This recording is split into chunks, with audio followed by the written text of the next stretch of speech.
morning, everybody. How are you? Feeling good? Fantastic, fantastic. I'm just going to take you through my presentation. I'll give you a bit of an overview. The first section is some text, which is based on theory. And the second part will be the slides and the imagery, which talk to the projects that I've done and undertaken. The work that I've done spans about only 5 years or so. I run a fairly young practice.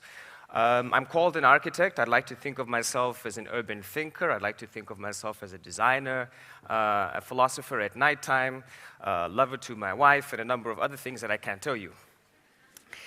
But first off, let me just talk about why I'm particularly fascinated with the notion of design.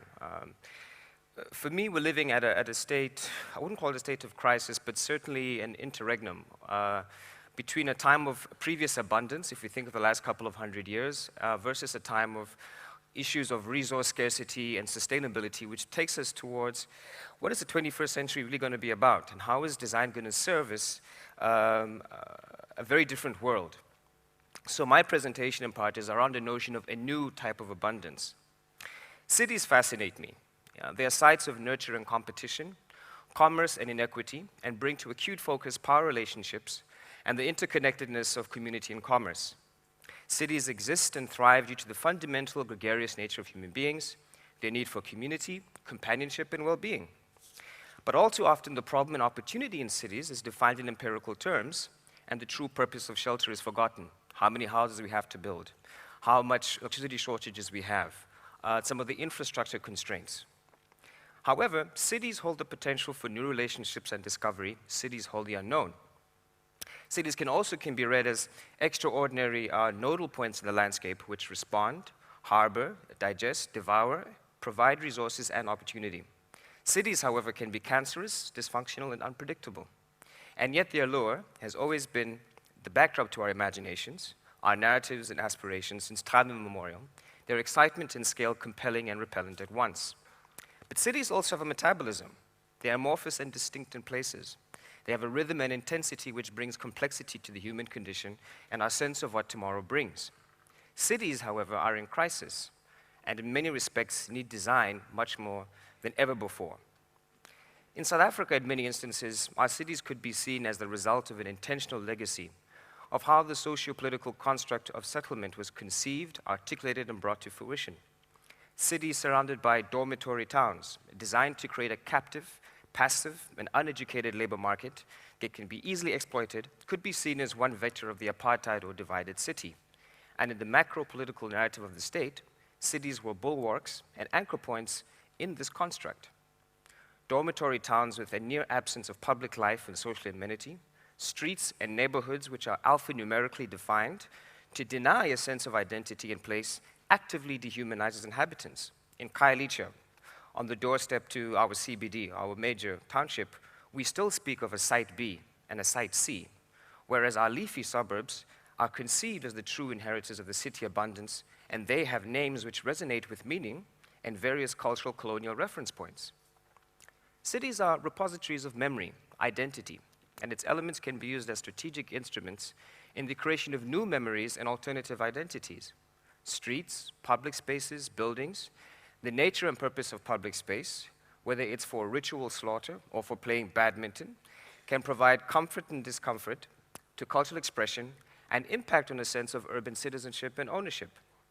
So as much as cities and commerce have the capacity to influence and inform their development with unpredictable results at various scales. I mean, many people tell me that it's actually the economy that makes cities, and planners say, no, planners design cities, and engineers say, we put the roads. Everybody takes a sense of ownership in what cities are about, but I think it is possible for cities at a macro scale to shape the trajectory of where it's proceeding, and it's the micro scale interventions, design, which can make a big difference through the clarity of a much broader narrative. So in this vein, I would argue that urbanism will be one of the key things that will make Cape Town a unique and African city. And it's a city form which enables the hybridization of influences and interconnection amongst all its citizens in a just manner. So my paper really wants to focus on the nature of design at the architectural scale, with a sense of an urban responsibility, but understanding the extent to which it can reinforce and interact with societal integration and cultural impetus.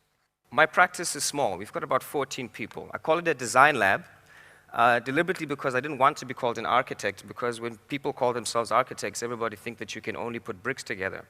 Architects are not supposed to engage in philosophy. Architects are not supposed to engage in aesthetics. We are merely there to do our master's bidding. So I was quite taken aback with this. Another thing that I also found quite compelling in terms of a way of the design thinking is I have a very, my approach is around a laboratory approach. The work is experimental. Every project has a proposition, a particular idea. Sometimes these ideas fail, sometimes they succeed. But I tell my staff and my clients that the way that we engage in a project, we're not merely service providers, but we're there to contribute to a broader discussion about the role of design. My office is comprised of a number of nationalities. We're very young. We have Mexicans, Brazilians, South Africans, people from the Orient. It's quite an interesting mix. So you walk into the office and there's all these different accents and miscommunication and so on. But it's quite a beautiful thing at times. At the same time, I mean, I'm 34 years old. The oldest person in the firm is about 37. So young people often make interesting mistakes. So that's also a bit of a dynamic which makes things interesting for me. I think when we talk about Cape Town as a city, I mean, there's a couple of stats I just give to yourselves. I mean, some of you are new to our town, our beautiful city with all of its natural abundance and natural inheritance, but it's also a city of stark contrast between rich and poor. It's a city that is contested. It's a city that is, in many respects, fragile. It is not resilient. If you look at the top where it looks at Khayelitsha, which is that township I described to you, and that is where the bulk of the people are in the city, and they're dislocated away from job opportunities, they're dislocated away from the perceived core of the city where everything is happening. So we have a topsy-turvy town, which in many respects, there's incredible contradictions, and these contradictions are both beautiful and painful. So my role as a designer is to say, how can one intervene and intercede in this context where you can begin to place design in such a way that it can respond to the most number of people, most appropriately, but make sure that design is accessible for all. And this is quite an important principle. My first job, interesting enough, was a police station. And also I must explain to you that as a young black practitioner in a country with sort of its historical issues, it wasn't easy to be able to, do the whole flash and get a big building. I was given what was seen to be as one of the smallest projects in terms of the client's profile. They had a budget of 2 million, and they said, well, we'll just give it to the student, we'll see what he's going to do. And I said, I'm not a student, I'm an architect. But having said that, I received a manual about how you're supposed to design a police station. You need to have small windows so that you can actually shoot people when they're writing and coming at you. You have to make sure that the burglar bars are very tough and stiff. And you cannot make good bathrooms for police people because they just vandalize the toilet seats, So here I was faced with this very odd construct. I'm being asked to design a police station for the railway, and I'm being given all these dehumanizing inputs in terms of what I should be doing. So the first argument that I came up with is I said, one of the problems that we have is that if you dehumanize the police, how do you expect them to be humane when they're dealing with the public? For me, that's a fundamental conceptual issue. We need to get to the point where we begin to respond to them as much as you would make a space for yourself. Then I also said, how do you make a building which has little slot windows that feels as if it's under siege? If you've been traumatized, if you've been hurt, is this the type of place that you would want to go in? Is this the type of place where you're expecting refuge? Clearly the message is incorrect. So I had to do several presentations to the National Commissioner in Pretoria, explaining why this small 500 square meter building would have to be different to any other building done in the country. And the result was nothing too fantastic. The budget still did not leap very big. It was still extremely tight. They only doubled it, as a matter of fact. But there's subtle clues in the design. For example, they said the building must be face brick because face brick speaks to what buildings should be about. You can't vandalize it, you won't notice the dirt. So I said, I'll make a white building. So if it's dirty, then you'll see and you have to clean it up. And they said, why you want to do that? And I said, because you need to take care of buildings. You cannot design buildings which work on the assumption that humans' worst values are coming to the fore. Make the place look clean, make it look bright. Then I said, let's do ordinary things. A simple place where the police force need to smoke became a courtyard of great intimacy. They didn't have that before. People were told, if you need to smoke, go outside, and they sit on the porch in the rain, get frustrated, get wet, come back in and start snapping at their colleagues. So I said, I'm going to make a simple, nice place. In South Africa, we call it a braai area, where you can have a cigarette and you can have a good braai. And this small little gesture became one of the most important spaces within the building. And then lastly, its overall aesthetic. People have told me that this doesn't look like a police station, it looks like an art gallery. And I said, well, that's perfect. I'd rather have a police station that tells a different message in terms of how do people interact with it. And it's been successful to this day. It's also one of the first police stations that was allowed to be built without a fence around it. Because we were told that you have to have a fence so that you can stop the rioters. I said, if you present an image of feeling victimized, of feeling that you're not part of the public domain, then that is what will happen. This building has not been vandalized at all in the last 5 years, and many police stations with fences and slot windows have been attacked and have graffiti on them. It looks almost exactly the same as I've finished it. And lo and behold, by the way, in the bathroom, I put in some very fancy Hansgrohe taps, and they have not been vandalized. The toilet seats are still in good condition, and they walk out with a smile from the bathroom. So I'm a bit proud of that little detail. For me, the intention is not to say that one needs to throw a lot of money at a project in order for it to work, or that you need a glorious brief. It is possible to take something very ordinary and mundane and make it special. So something as simple as a bathroom for police who are working on trains can become an experience which makes them feel valued and makes their working day much, much better. And I think this is part of the role of architects, I think, is to try and make the space around us far much more humane than what we're used to. And this is a project which I will show you because I didn't get it also. So there was also a bit of failure and misreading here on this side. We entered the competition for the stadium. I'm sure you've seen our wonderful stadium, right? It's stunning. Don't murmur, it's beautiful. But my approach at the time was to really try and pick up on a number of key things in terms of what the stadium could be. So the influences were quite eclectic. We were fascinated by this notion of beadwork, the notion of a space underneath a tree where people would gather, and of course our national flower, the protea, and the relationship between mountain and sky and sea. And I said, well, if we begin to take this plus the rolling, undulating landscape that we have, what becomes possible? But it wasn't just about the form. I mean, somebody asked me yesterday about the aesthetic of my practice, and I was at pains to say that for me, there's an aesthetic dimension to what I do, but there's also the aesthetic that relates to the human relationships that you're trying to create, and for me, that's much more interesting. So we had a whole strategy here about how the informal market, which is very important in our economy, could be integrated within these sort of ribbons that wrap in and around the building. And then the proteas were actually interpreted as these sort of leaves that hang over a sort of woven basket, which provided opportunity for informal trading and a different sensibility of how stadiums could be conceived. And in short, this was an exercise for us which was fascinating and very fun, but it was almost insect-like, almost mechanistic, but at the same time it's an upturned protea flower, and it talks to its site in a very different sort of way. And I enjoyed this project because, again, it was a conceptualization that said, how do we make a building respond not only formally and aesthetically, but at a functional level to the market traders who used to be there every Sunday for the last, 20, maybe even 30 or so years. So how do new buildings counteract the notion of displacing previous modes of practice? And this was, our submission, and again, the notion of the rolling landscapes, really trying to make a building that was far much more effeminate, far much more ductile, far much more soft, and began to really speak to some of the ephemeral qualities of our context. Khayelitsha is a site of fascination for me because I have one project there, which is a community center. Just to give you a sense of the description of Khayelitsha, this is an extremely challenged part of our city.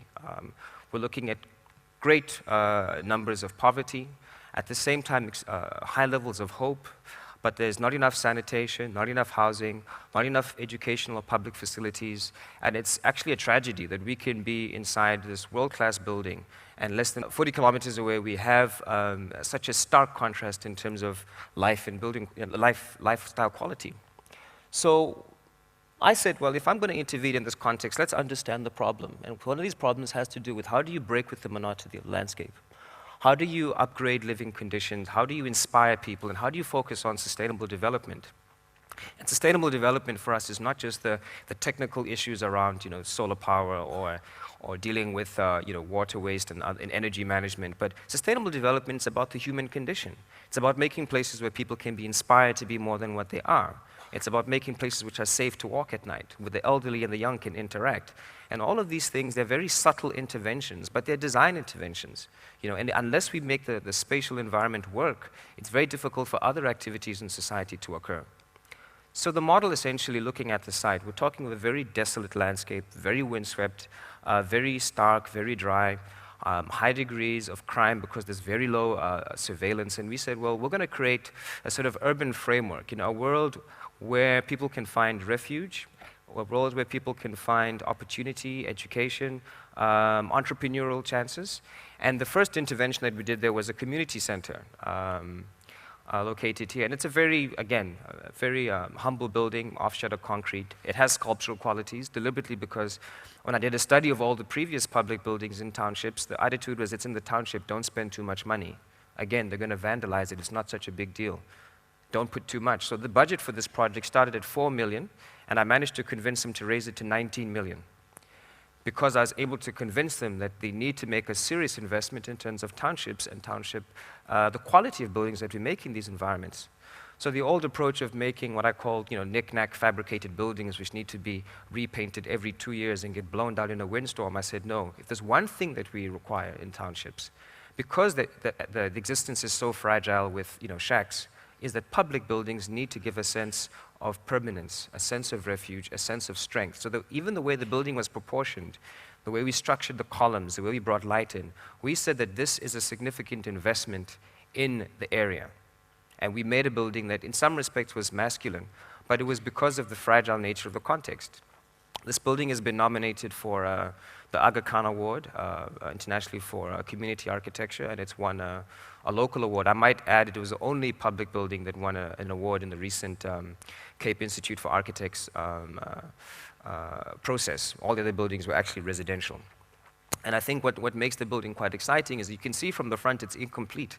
There are no trees, there's a bit of rubble around it. So there is a broader vision about how does one contribute to the context, but you can't win everything at one go. There actually is no road to get to this building because even though I was able to raise the budget from 2 to 19 million, if I wanted a roads budget, I had to talk to a different person in the city, and they were not keen on putting money for the road. So you have this fine and strange sort of dichotomous situation where you can put up a building with no road to get to it. And believe me, as an architect, that is frustrating.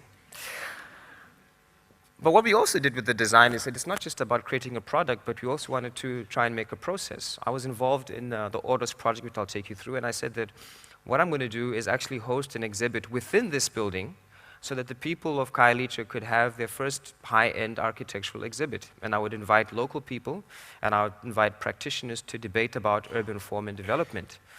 The first thing that happened, I must tell you, when I asked some of my colleagues to come through to Khayelitsha, they said, why are you having an architecture exhibit in Khayelitsha? It should be in town. And I said, that is exactly why I'm going to hold it out there. Because we need to start getting to the conditions where we begin to value and invest in our townships. And it was a fantastic event, fantastic discussion with international caliber architects, designers, and people from the ground talking about their own issues, and inside the space of a building which begins to speak to these sort of conditions. The Orders project. This is a contentious one. It excites me, and I also have sleepless nights about it. I'm sure you know Herzog and de Meuron. Well, those of you who don't know, they have a firm which is quite an amazing practice, probably one of the top 10 architectural practices in the world. They did the Bird's Nest with Ai Weiwei, and they picked 100 architects for a housing project in Inner Mongolia, in a desert. So all of the sustainability issues about doing a new building in the middle of China, in the middle of a desert, came to the fore. But I saw it as an opportunity to take forward. And of the 100 architects, 2 were picked from Africa, and I was one of them. Quite a daunting thing to be up there with all the excellence of let's say, the younger generation of architects have to offer. And we were flown to Mongolia to go to this desert to put up a new city which is being funded by a billionaire. And the notion of this new city was partly to deal with some of the population pressures of China, but at the same time to showcase what young architects could do.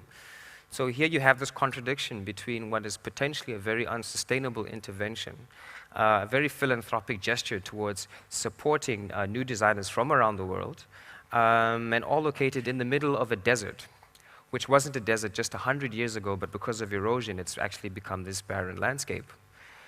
And it was quite a challenge, I must tell you, and quite intimidating, because the question is, how does one respond and how does one intervene in that context? I was particularly fascinated with what's called the hutong. Hutong are the type of Chinese dwellings that you find in the south of China. Having gone through Beijing and their rampant, let's call it development the last 10 or 20 years, a lot of their historical fabric and historical ways of living have been lost. The hutong is basically a sort of courtyard type house where, I'm sure most of you have watched those kung fu martial arts movies where there's like the courtyard in the middle and people hang out and do stuff. That's exactly what the hutong is, and a lot of these things are getting wiped out. And when I was going to Beijing, I found it interesting. They were thinking about passing a law to prevent people from wearing pajamas in the hutong, because you see, in the hutong, it's kind of a public, kind of a private space. So people would walk there in their pajamas, and before the Olympics, the authorities were worried that people coming, Europeans, Americans, would walk into these villages and find lots of people in their pajamas.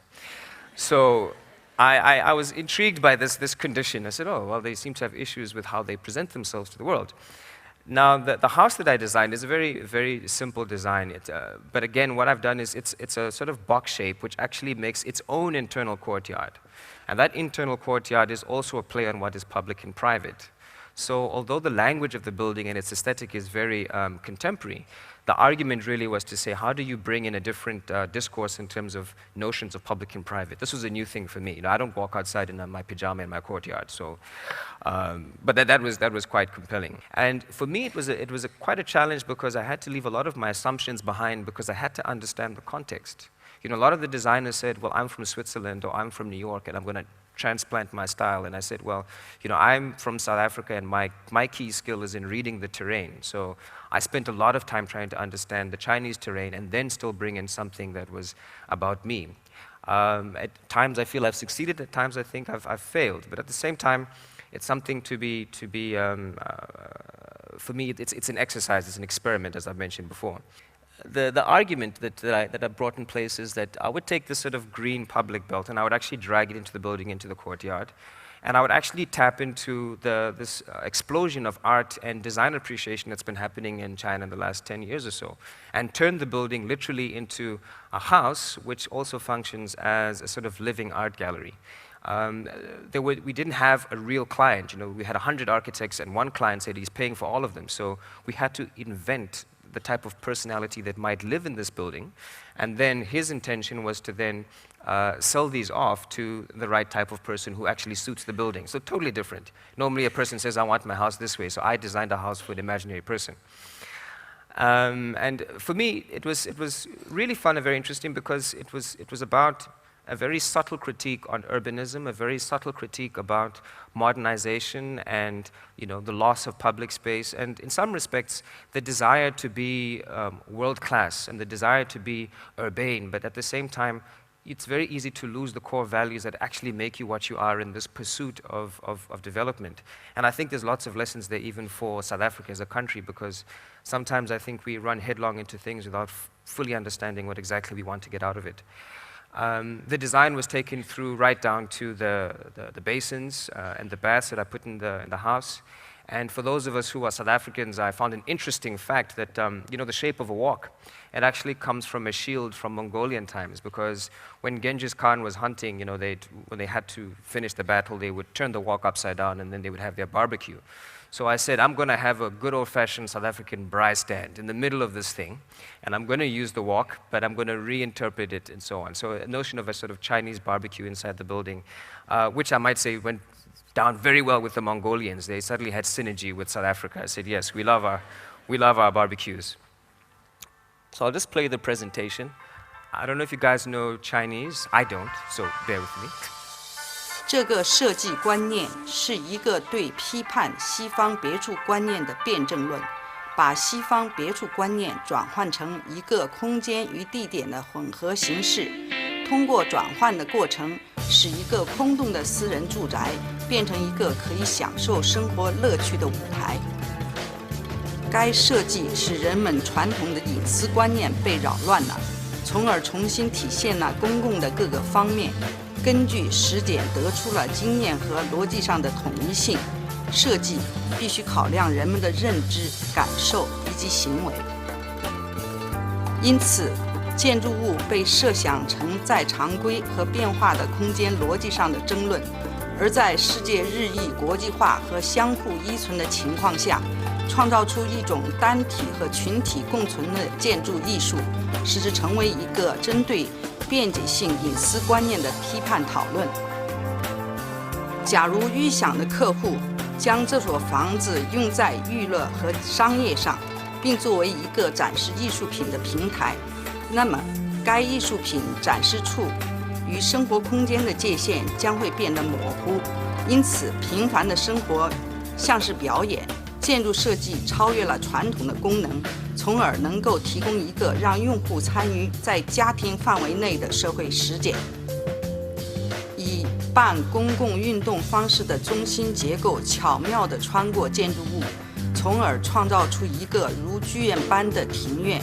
庭院设计在建筑形式和传统操作中得以巧妙地运用，而且它在陈旧的生活方式中注入了新的元素，使人们对住所和家庭的含义得以重新考量，从而使一个新的公共群体相结合，给人们的日常生活增添色彩。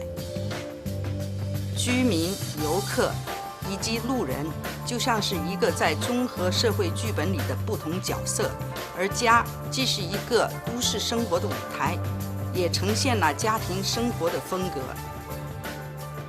You can imagine the challenges of having to structure a presentation in English and really hoping that the Chinese translation is correct. And then you get there and you're presenting to the Chinese audience, they don't understand English, and you can see their eyes moving and you're wondering, is it going all right? But for me, that's also just one of the fascinations of how do you, design becomes quite interesting when in some respects it responds to its place, but it also transcends its place, when it's able to resonate and have meaning to others and beyond. And for me, that was one of the most fascinating things about that project. This is another provocation. Some of you from Cape Town will probably be appalled and shocked at what this is about. Relax, it's not going to be built. There's an architectural competition where they ask architects from around the world to imagine a tower in a place of their choice and so on. And those of you who know Cape Town, we have a particular problem with regards to the foreshore, the Culemborg area, and the fact that the port is really preventing let's say, the growth of the city towards the water's edge. The only access to the water's edge is really around the waterfront. So we decided to be very provocative and say, well, we're going to propose a design park. And we're going to take over that area, and we're going to make a tower. And inside this tower, we're going to have housing, we're going to have an aquarium, we're going to have a wind farm, there'll be an ostrich factory. We're going to make it the craziest type of building that you could possibly imagine, which is going to change our skyline and make us think differently about architecture and urbanism. So the provocation there is not so much the design itself, but because in some respects, our built environment and industries are still inherently conservative. The full opportunity of pushing what design can be and be about still needs to be realized. I think in fashion and in food and in product design, South African design has really excelled and really gone far and is really streaks ahead. But when it comes to architecture, when it comes to urbanism, when it comes to the slower, more, let's call it more enduring aspects of design, it's heavily contested and heavily debated. So this design was really to just posit a critique and say, well, what if, And it's actually being part of one of the stuff I'm contributing to the World Design Capital, where we're going to have a campaign, we're going to invite people to begin to imagine the city in a different way. And again, this deals with issues that I raised about a new abundance. I mean, the way that we've worked the last 200, even let's say 50 years with cheap oil has created a certain type of urban form and a certain type of way of doing things, whereas the worlds of the future, or the city of the future, is going to have to be far much more dense, far much more compact. We're going to have to be far much more creative about what it means to be within the city, in and around, and where we stay. And I think these provocations begin to ask the question about where do we want to be as a city in 10 years' time. If this evokes anger or joy, I mean, it's good. At least one is getting a reaction. The other stuff that I like to do, I mean, this also relates a bit more to transport. I was invited to do some work on, or some conceptual work that is for the city of Tshwane, being our capital, and we have bus rapid transit. And the challenge was, how do you make a bus rapid transit facility look nice? Because often these things are conceived by engineers and they become blights on the urban landscape and not really well considered. And the concept that we came up with quite simply was a notion of plug and play. So we said that you would actually have a small facility, but you could plug in different things into it. So the bus shelter could be attached to a little school, it could be attached to a little creche, it could be attached to a small restaurant, a small pub, it could be attached to an internet cafe, it could be attached to a whole host of things. So that people who are waiting for their buses have the opportunity to do different things.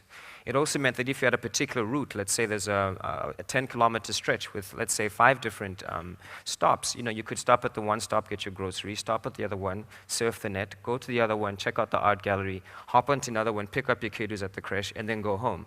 So all of a sudden, the transport experience becomes so much more than just moving from A to B, but it becomes a real amenity in terms of what it could offer.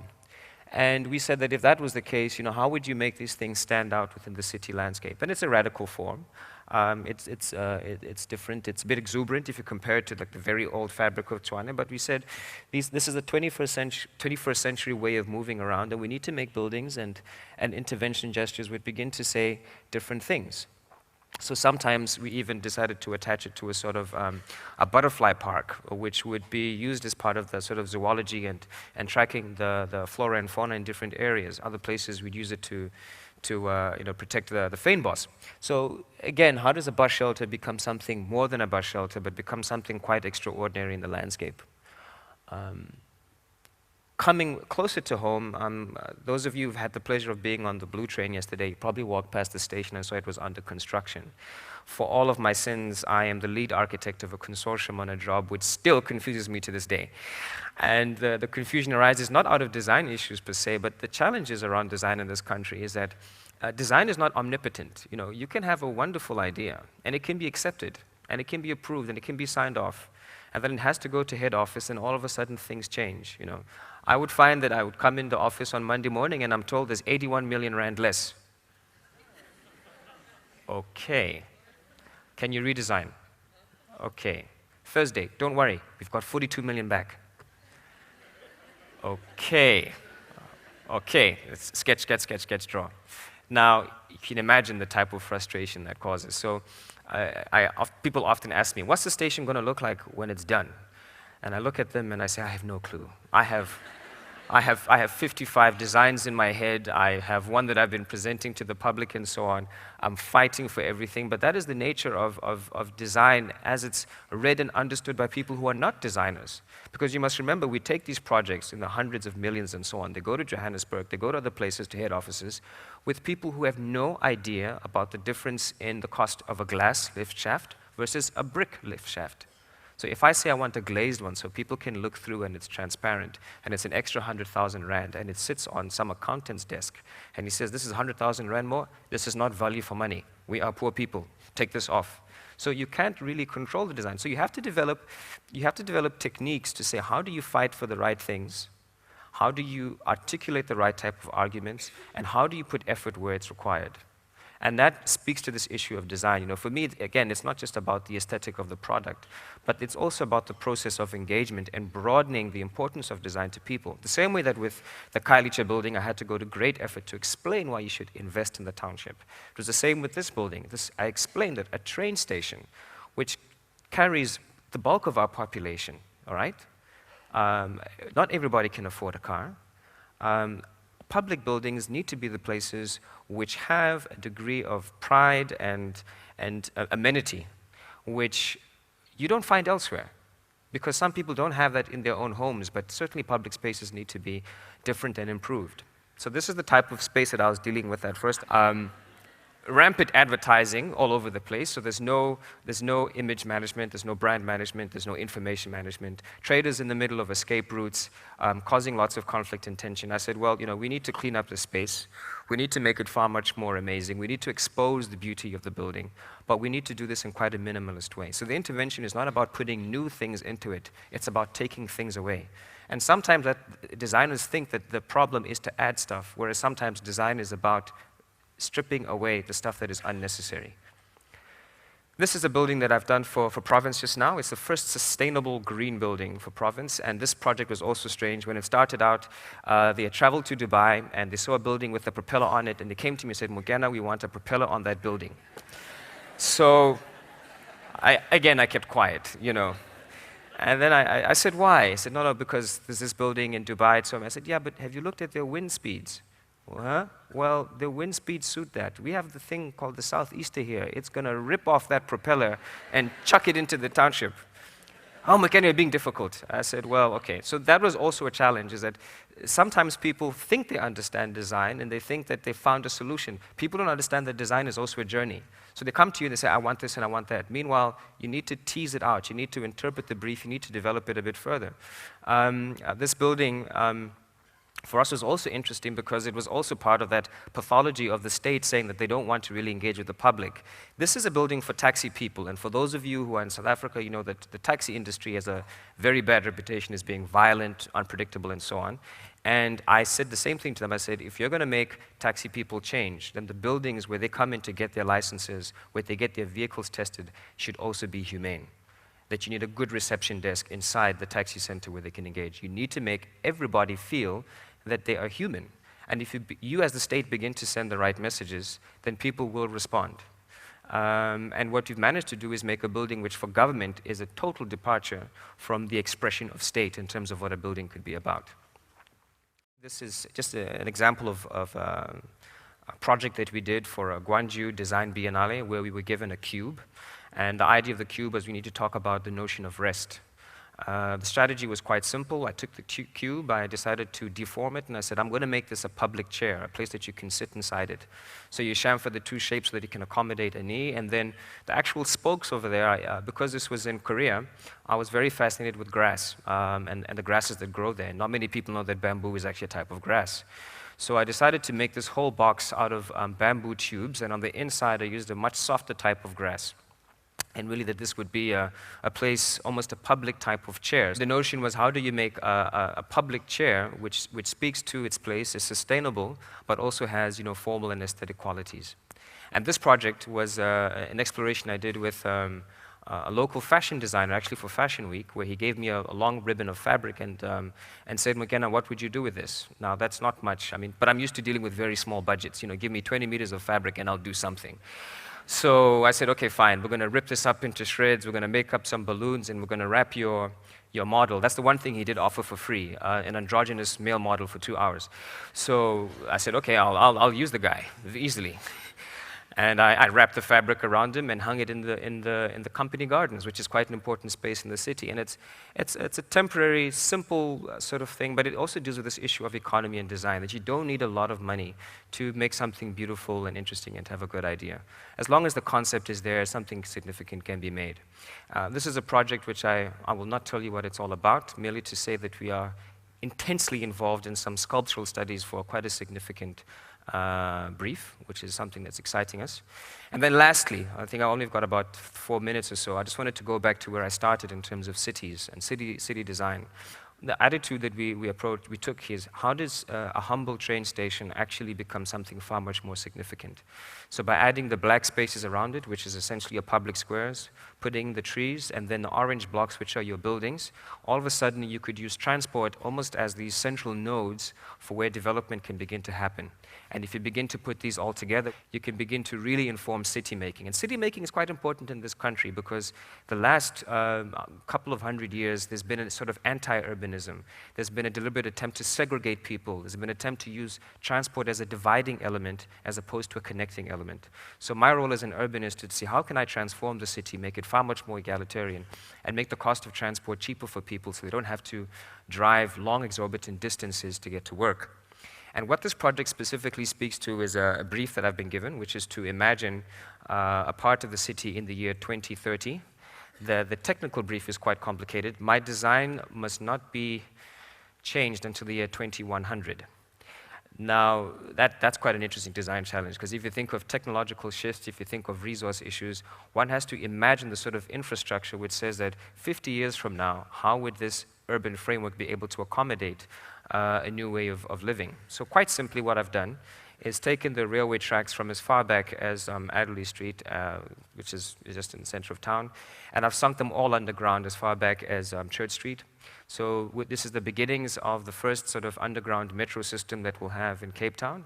This is work that's under discussion, and it's partly to deal with the growing population rates and saying, how do we make transport infrastructure service the city of the future? And that's a very different timescale to doing a fashion show or doing the next piece for the next season. You know, when you're trying to imagine what will the city be like in the year 2045. So this is a short presentation to show you what that is, and I'll end there.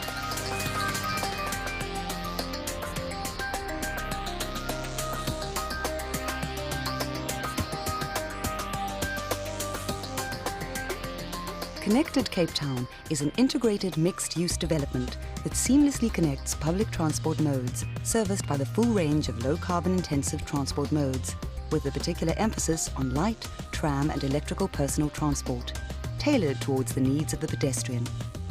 Connected Cape Town is typified by its iconic and vibrant central spine, which not only plays host to a real 24-hour lifestyle, but is a major contributor to the biodiversity of the CBD, and offers a range of historically informed public spaces, offering a blend between culture and public space-making.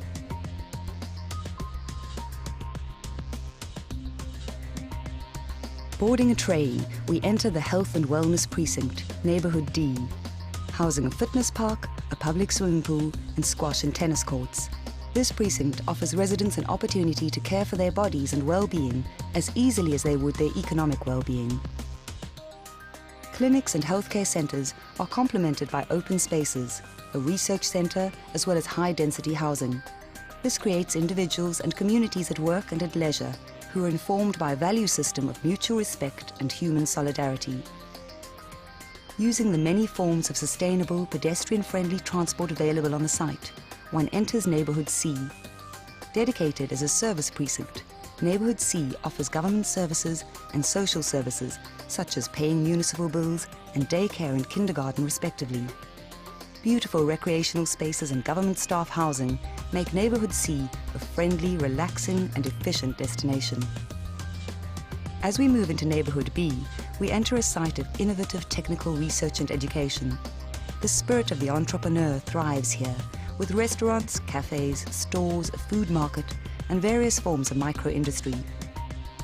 Complemented by a fire station and a resource centre, Neighbourhood B is an incubator of economic and technological advancement.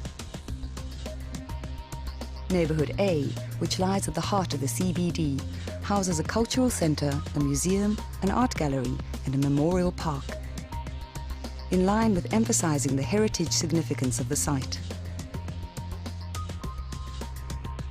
The neighbourhood is also home to the Department of Home Affairs, the South African Police Service, law courts, financial service institutions, as well as high-density urban housing. The seamless integration of the precincts, underpinned by various and diverse transport modes, serves as a connection between our past and our future. A connection between mountain and sea. A connection between rich and poor. A connection of ideas and dreams. It is a place for all, leading the way in an equitable Cape Town. A just Cape Town. A vibrant Cape Town. Welcome to Connected Cape Town.